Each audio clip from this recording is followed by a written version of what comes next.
Bismillahirrahmanirrahim. Assalamualaikum warahmatullahi wabarakatuh. Alhamdulillah wassalatu wassalamu ala Rasulillah wa ala alihi wa sahbihi wa man tabi'ahum.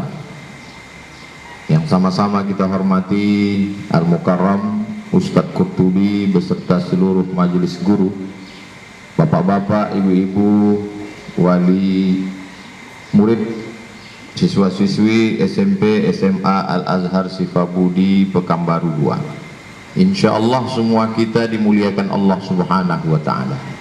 Amin ya rabbal alamin. Ada banyak tempat yang bagi saya berkesan di Pekanbaru. Ada Masjid Akramun Nas Undri, saya pernah ceramah 4 tahun di sana. Ada Masjid Al-Falah, saya pernah tausiah 2 tahun. Ada Masjid An-Nur, lama sekali. Tapi di antara semua tempat-tempat ini, yang paling berkesan buat saya Al-Azhar Sifabudi. Apalagi lantai 2 sebelah kanan. Kenapa begitu? Karena tempat itu mengingatkan saya tentang bagaimana rasanya menjadi ustadz yang jamaahnya cuma 2 orang. 2008 saya pulang, ditelepon oleh salah seorang wali murid, "Ustadz, kami ada pengajian, Ustadz bisa datang?" "Insya Allah Bu." Lalu saya datang ke atas, jamaahnya 2,5.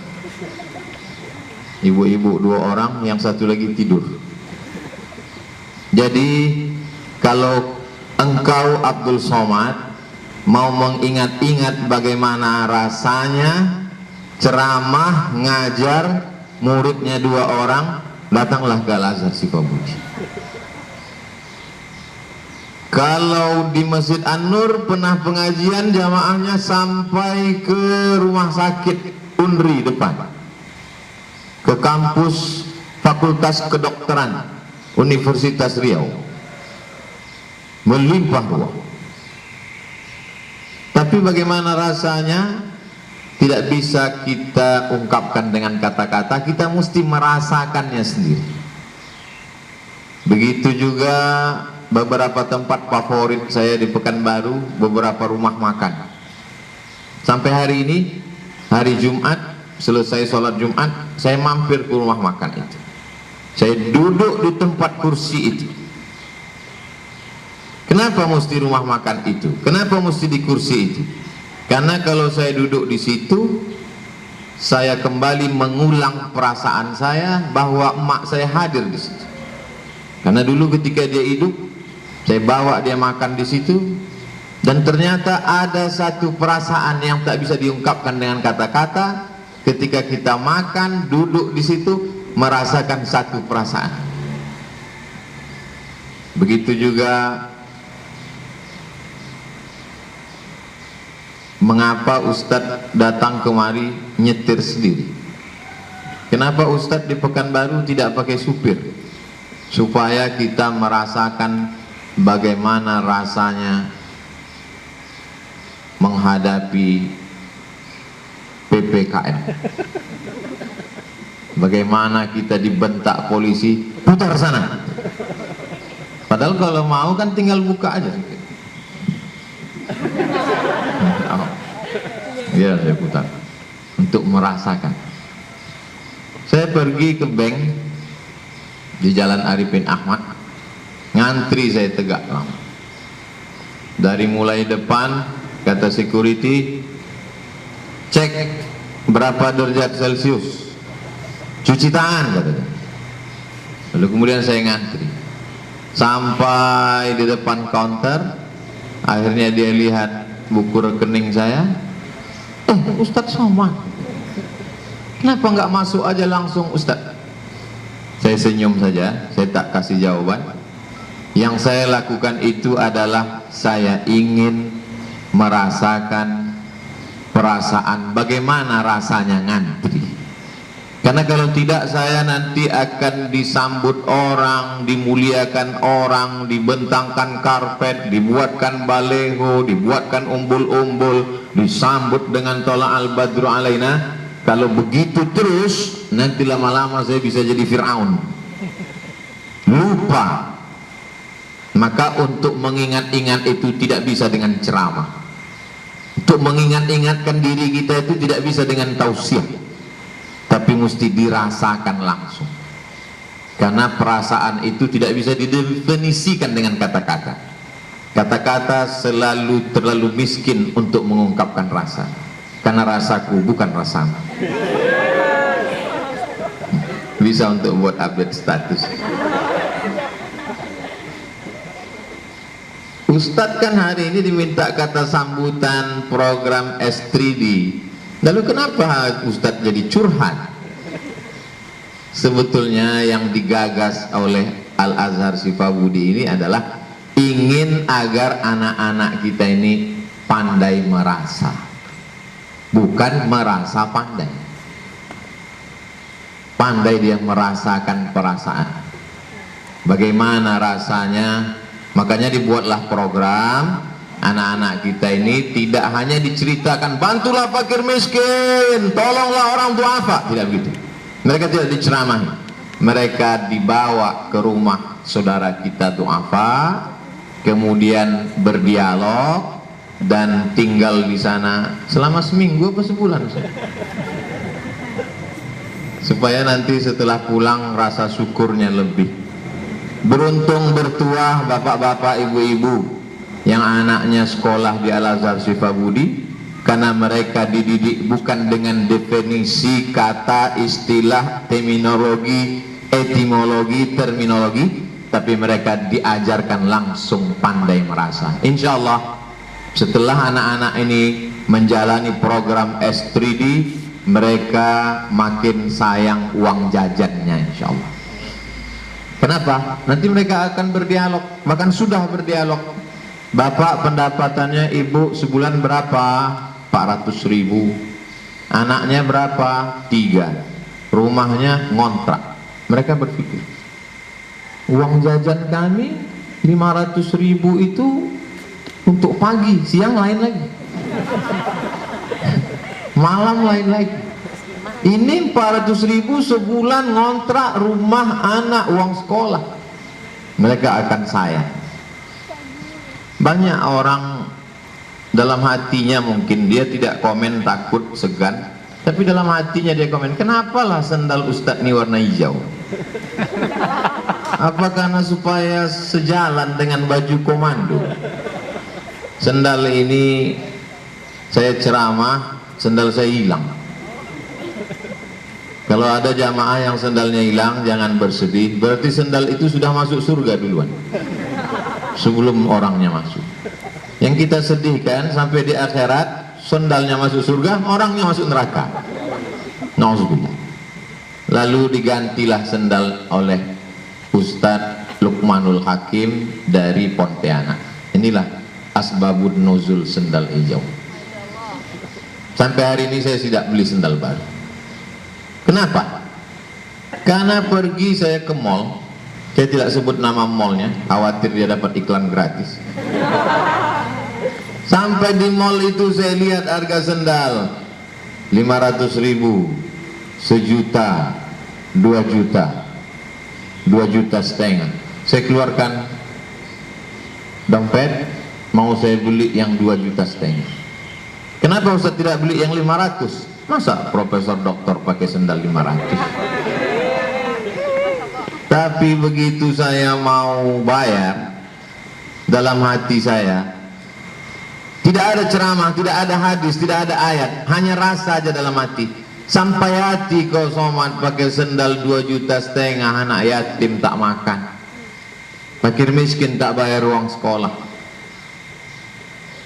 Itulah yang membuat sendal ini tetap hijau sampai hari ini. Itulah mengapa saya sempat-sempatkan setahun 2 kali ke suku Talang Mama. Supaya apa? Supaya sadar diri, tahu diuntung bagaimana rasanya bangun jam 2 malam, maaf, mau ke toilet, turun dulu jalan tanah, tangganya tanah licin, ke bawah rakit di sungai, dan itu tempat konservasi alam harimau Sumatera. Andailah saya ini agak berdaging sedikit, sudah lama dimakan harimau, sudah lama diintai-intai harimau itu, pas ditengoknya tak ada ini gitu. Kita tidak pernah bersyukur punya toilet. Kenapa? Karena toilet kamar mandi di dalam kamar kita, bangun langsung masuk, bangun langsung masuk. Tapi begitu kita di atas, turun ke bawah, barulah sadar, oh nikmat toilet. Anak-anak kita ini tidak pernah bersyukur punya ayah, punya ibu. Kenapa? Begitu dia buka matanya, ayahnya sudah ada, ibunya sudah ada. Tapi begitu dia dibawa ke panti asuhan, ulang tahun anak dibawa ke pantai, bagus. Ulang tahun anak dibawa ke danau, tidak salah. Dibawa dia ke hotel megah mewah cantik, sayang orang tua kepada anak, saya tidak larang. Tapi sekali-sekali bawa dia ke panti asuhan. Ini siapa Pak? Ini siapa Ma? Ini kawan kalian, sama seperti kalian, cuman bedanya kalian diuji punya rumah, punya mobil, punya uang, punya orang tua cukup. Mereka ujiannya kekurangan. Ayahnya mana? Ayahnya meninggal. Emaknya mana? Emaknya meninggal. Dia yatim piatu, diletakkan di dalam kardus, dijaga oleh bapak ketua panti sampai hari ini. Dia akan berpikir. Nabi selalu mengajak sahabat itu merasakan perasaan orang lain.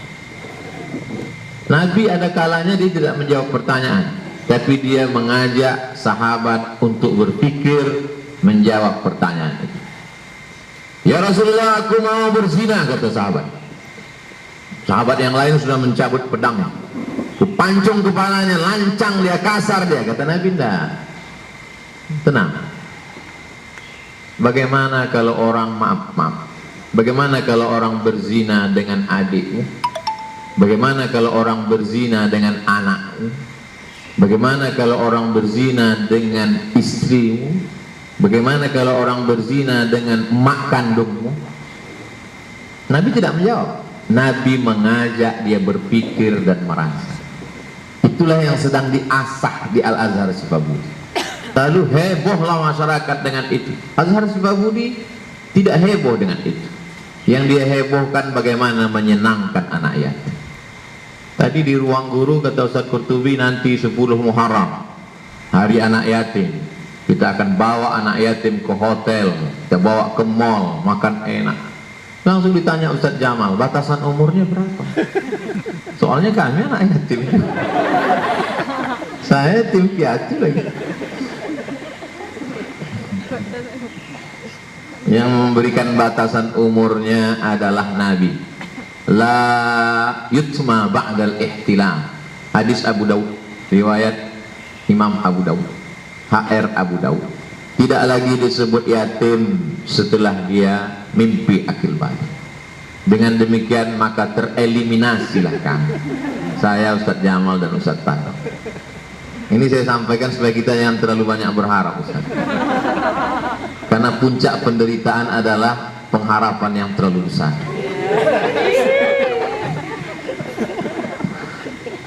Masya Allah, tabarakallah. Bapak-bapak ibu beruntung bertuah. Kenapa? Karena bapak ibu tak perlu terlalu banyak menasihati anak, karena anak sudah merasakan sendiri. Tak sama antara cerita. Kenal kau dengan Ustaz Somad? Kenal. Dari mana kau kenal? Selalu ku tengok balehonya. Ternyata tak sama muka di baleho dengan yang asli. Kenal kau dengan Ustaz Somad? Kenal. Dari mana kau tahu? Selalu ku tonton di YouTube-nya. Pas ketemu langsung, lebih muda dari yang di YouTube ya. Itu kesaksian banyak, bukan 1-2 orang. Sedang saya tulis bukunya. Tapi begitu kita datang ke rumahnya, menengok lantai rumahnya, melihat dapurnya, bercerita apa yang dia makan, itu akan memunculkan rasa. Setelah itu dia insya Allah akan sayang kepada ibu, akan sayang kepada bapak.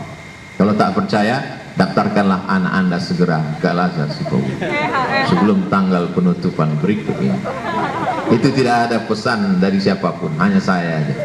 Karena Azhar Sifabudi ini terus terang berkesan. Walaupun tidak ada undangan ceramah, kadang saya jalan-jalan sendiri kemana untuk mengenang masa-masa 2008. 12 tahun yang lalu saya datang ceramah kemana. Di antara semua tempat di Pekanbaru ini, dari jembatan Leton sampai jembatan arah Kelipat Kain, maka banyak tempat, banyak sejarah, banyak rasa. Maka di sini saya mengajar tadabbur Al-Quran sampai juz 2 atau juz 3. Dan sampai hari ini jamaah-jamaah itu ada yang ke Bandung, ada yang ke Jakarta, tapi insya Allah kita akan tetap bersama dalam rasa. Kata Nabi, almar'u ma'aman ahab, orang akan tetap bersama dengan siapa yang dia cintai, dengan siapa yang dia sayangi. Tapi yang namanya manusia, dia tetap cepat berubah. Jadi setelah dari rumah anak yatim, sehari, 2 hari, sepekan, 2 pekan, sebulan, 2 bulan, setahun, lupa. Maka sering-sering buat. Itulah mengapa program kami berkesinambungan. Abdul Somad, kalau kau lupa rasanya, maka setiap hari Jumat kedua setiap bulan kami keliling bagi beras. Bagi beras ke tepi Sungai Siak, tanahnya nyewa, di atas tanah itu rumah kayu hampir tumbang, ternyata rumah itu pun juga numpang. Di atasnya ada kasur, kasurnya sobek, kuyak dan lain sebagainya. Suami ambil upah pikul pupuk, pikul barang-barang di tongkang yang ada di pelabuhan Sungai Duku. Cerita-cerita itu membangkitkan rasa syukur kepada Allah, dan kita menjadi orang yang tidak menggunakan uang untuk sesuatu yang tak penting. Maka yang penting-penting aja kita beli. Setiap hari Jumat kedua setiap awal bulan kami kunjungi tempat yang tidak ada pengulangan. Setiap tempat selalu baru, fresh, untuk mengasah pikiran. Karena tak ada orang mengasih nasihat ke saya, tak ada orang menasihati saya. Satu-satunya nasihat untuk saya adalah ketika diajak untuk berbagi. Hari ini juga begitu. Cuman bedanya, kalau Yayasan Tabung Wakaf Umat datang, bagi, foto, selesai. Kalau Azhar Sifabudi tidak, katanya pakai dialog, dan khusus yang pelajar sampai nginap katanya. Berapa lama nanti ditentukan Ustaz Kurtubi, supaya lebih berkesan dan lebih berasa. Itu yang dapat saya sampaikan. Selamat merasa, selamat merasakan perasaan orang lain. Itulah yang disebut dengan empati. Mudah-mudahan apa yang kita lakukan ini diridhai Allah Subhanahu wa ta'ala. Ala hazihi niyah, untuk niat yang baik ini. Al-Fatihah. A'udzubillahi minasyaitonir rajim. Bismillahirrahmanirrahim. Alhamdulillah rabbil alamin arrahmanir rahim maliki yaumiddin. Iyyaka na'budu wa iyyaka nasta'in ihdinas siratal mustaqim. Siratal ladzina an'amta 'alaihim ghairil maghdubi 'alaihim waladdallin. Amin. Allahumma ja'alna, jadikan kami minal ladzina yastami'una al-qaula fayattabi'una ahsana, orang-orang yang merasakan perasaan orang lain, mendengar ucapan yang baik lalu mengiringinya dengan amal yang baik. Allahumma ja'alna minal munfiqin, jadikan kami orang-orang yang mampu berinfak, berwakaf dan bersedekah. Barik lana fi arzaqina, berikan berkah pada rezeki kami, supaya rezeki itu menjadi amal jariah, mengalir ke kubur kami setelah kami mati. Barik lana fi auladina, berikan berkah pada anak-anak kami, supaya anak-anak kami menjadi anak berbakti, mengirimkan kami doa di tengah malam dalam munajat, menetes air matanya mengalir sampai ke makam kami. Wahfazhum min kulli su' wa syar, jaga mereka dari narkoba, jaga dari zina, jaga dari LGBT, jaga dari aliran sesat, jadikan mereka anak-anak yang soleh dan solehah. Allahumma jma'na ma'al habibil mustafa fi jannatikal ula, satukan kami nanti di surga bersama Nabi Muhammad sallallahu alaihi wasallam. Bagaimana kami bersahabat di dunia, bersahabat di Al-Azhar Sifabudi, izinkan pula kami bersama dalam surga Jannatul Firdaus. Allahumma khtim lana bi husnil khatimah tutup umur kami dengan husnul khatimah. Saat malaikat maut mencabut nyawa kami, yang terakhir keluar dari mulut kami, anak kami yang membisikkan ke telinga kami sebelah kanan, la ilaha illallah Muhammadur Rasulullah sallallahu alaihi wasallam. Kalimatu haqqin 'alaiha nahya, dengan itu kami hidup. Wa 'alaiha namutu, dengan itu kami mati. Wa biha nub'atsu, dengan itu kami nanti akan diwakilkan di padang mahsyar. Rabbana atina fid dunya hasanah wa fil akhirati hasanah wa qina adzabannar. Wassallallahu ala sayyidina Muhammad wa ala alihi wa sahbihi wasallam walhamdulillahi rabbil alamin. Taqabbalallahu minkum minna wa minkum taqabbal ya karim. Akhirnya saya ucapkan selamat atas program S3D. Mudah-mudahan Allah selalu melimpahkan rahmat dan ridha-Nya. Terima kasih segala perhatian, mohon maaf segala kesilapan dan kekhilafan. Wassalamualaikum warahmatullahi wabarakatuh.